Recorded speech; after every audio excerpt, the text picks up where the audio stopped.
Vous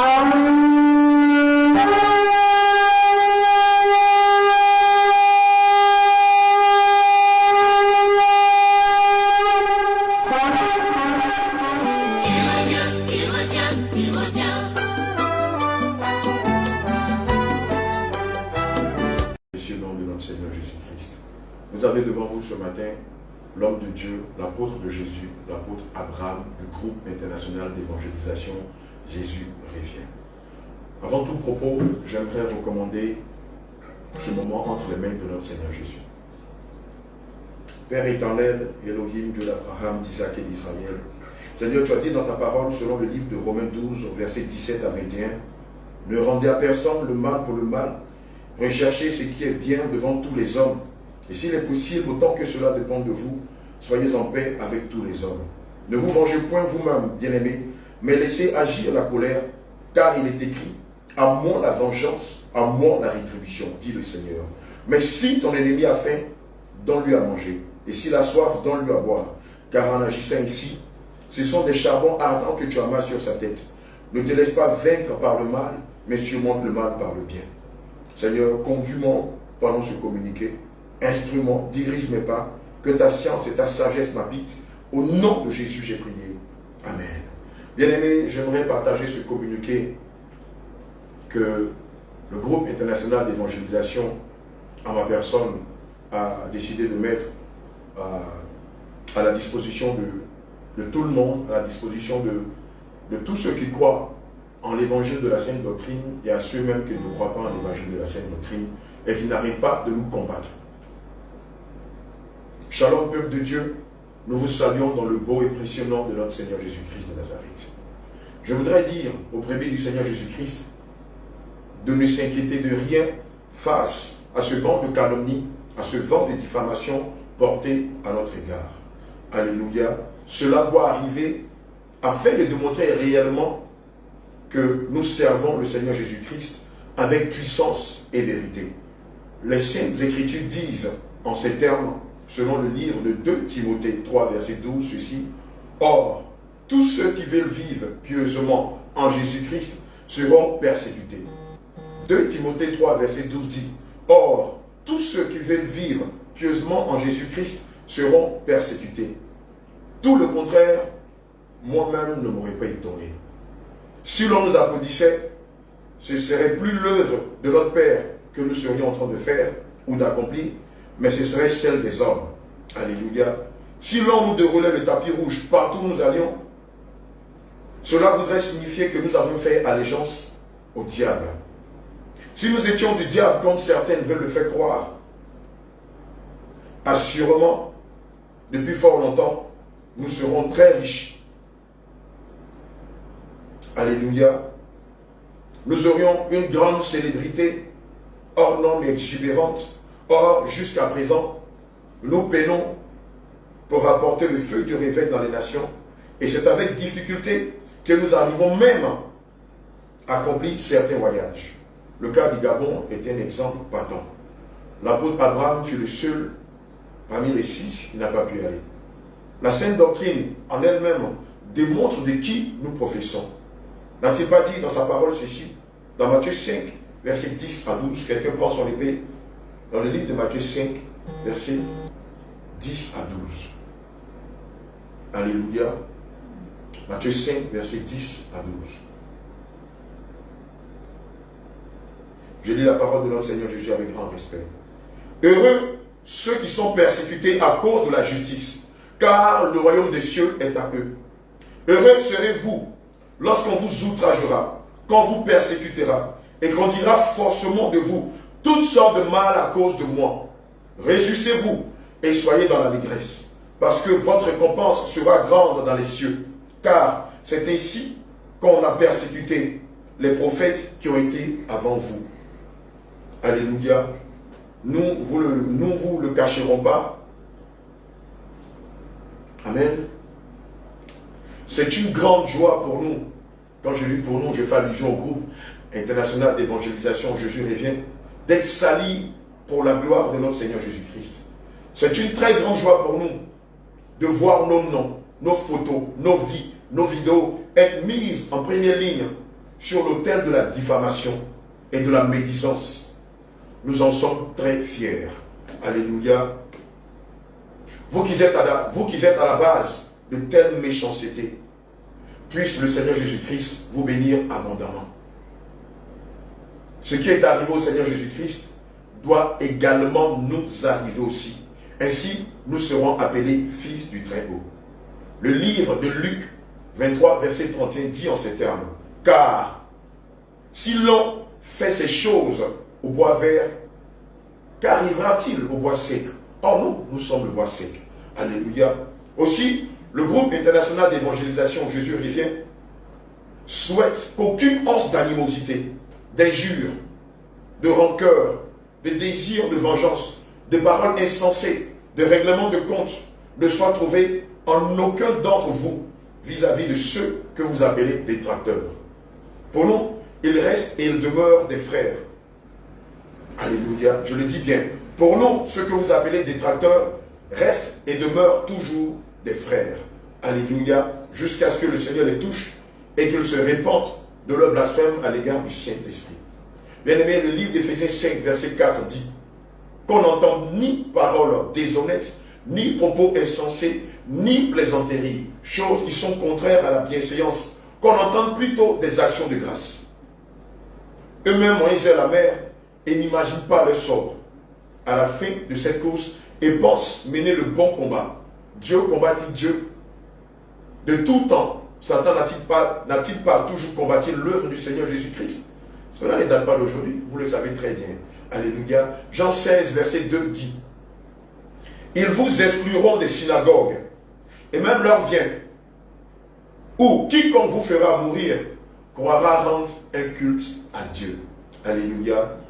Ayons cette attitude que nous recommande le Seigneur Jésus-Christ face à de telles situations. Prenons ensemble le livre de Matthieu 5, versets 43 à 48. Matthieu 5, versets 43 à 48.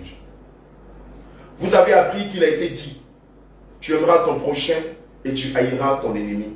Mais moi, je vous dis, aimez vos ennemis, bénissez ceux qui vous maudissent, faites du bien à ceux qui vous font du mal, faites du bien à ceux qui vous haïssent, et priez pour ceux qui vous maltraitent et qui vous persécutent, afin que vous soyez fils de votre Père qui est dans les cieux.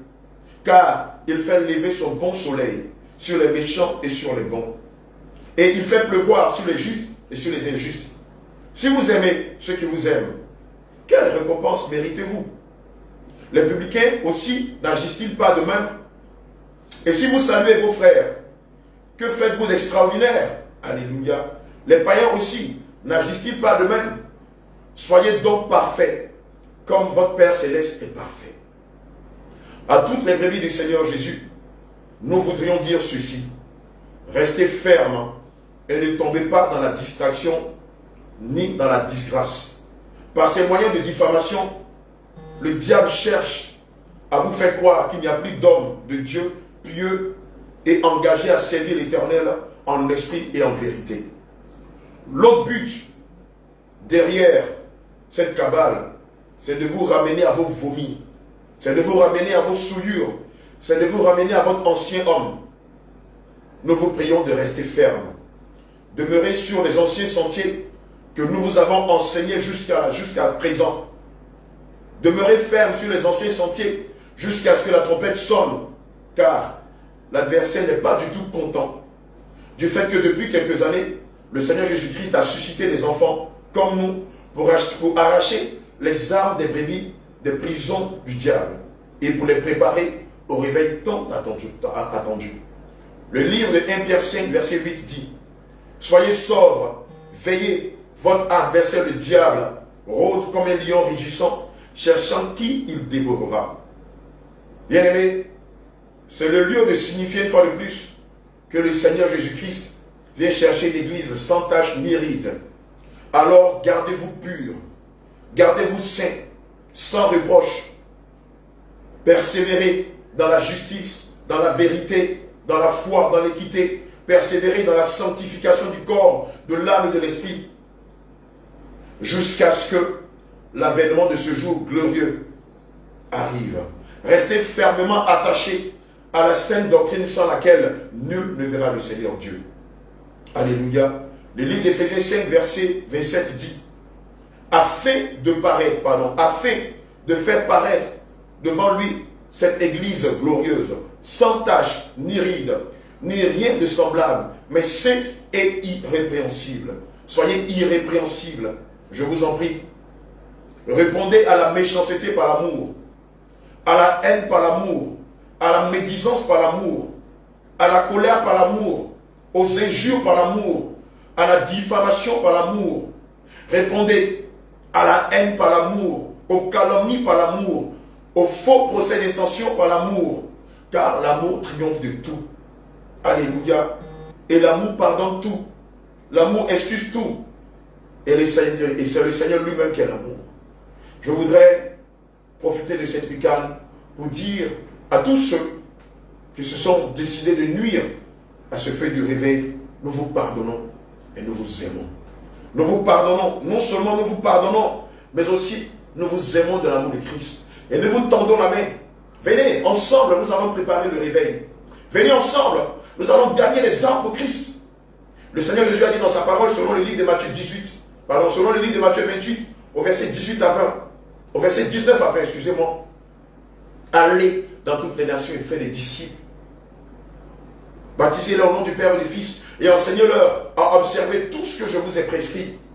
Bien-aimés, nous vous tendons la main. Venez et ensemble nous allons faire du monde des disciples. Nous allons aller en Asie, en Afrique, au Moyen-Orient, en Europe, en Océanie, dans les îles,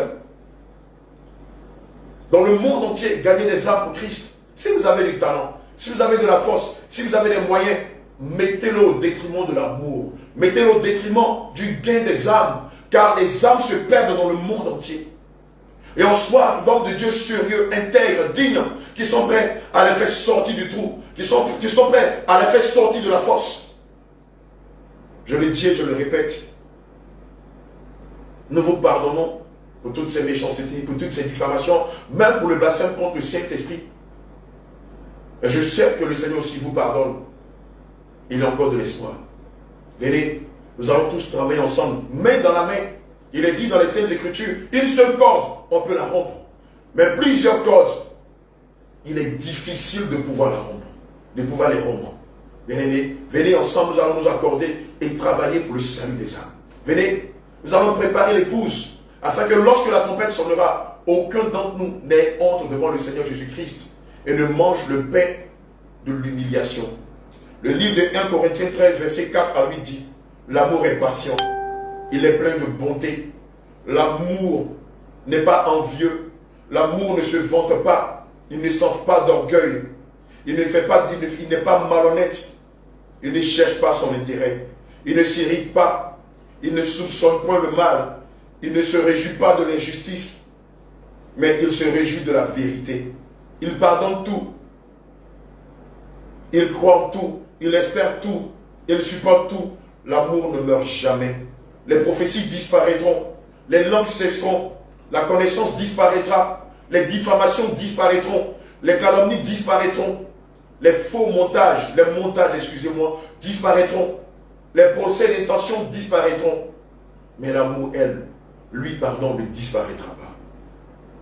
Prions pour tous ceux qui se lèvent contre ce feu de réveil et demandons au Seigneur Jésus-Christ de se révéler à eux, comme il s'est révélé à nous, afin que eux aussi aient le pardon de leurs péchés et aient leur nom effacé dans le livre de mort et inscrit dans le livre de vie. Bien-aimés, voici le communiqué que le groupe international d'évangélisation Jésus revient vous partage ce matin. Priez pour tous ceux qui sont en train de salir l'œuvre. Priez pour tous ceux qui pensent qu'en faisant des montages, des faux procès, des procès d'intention, de la calomnie, de la diffamation, vont empêcher le Seigneur Jésus de préparer son épouse. Bien au contraire.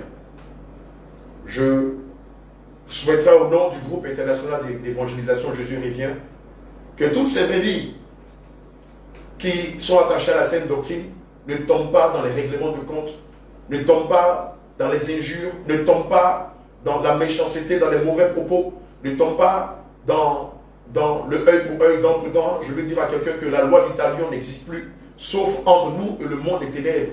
Alors si un des frères, si quelqu'un parmi nous se met à salir l'œuvre du Seigneur Jésus-Christ, intercédons pour cette personne-là. Prions pour elle et ayons à cœur de lui pardonner toutes ces méchancetés qu'elle dit sur le compte de notre Seigneur Jésus-Christ et sur son réveil.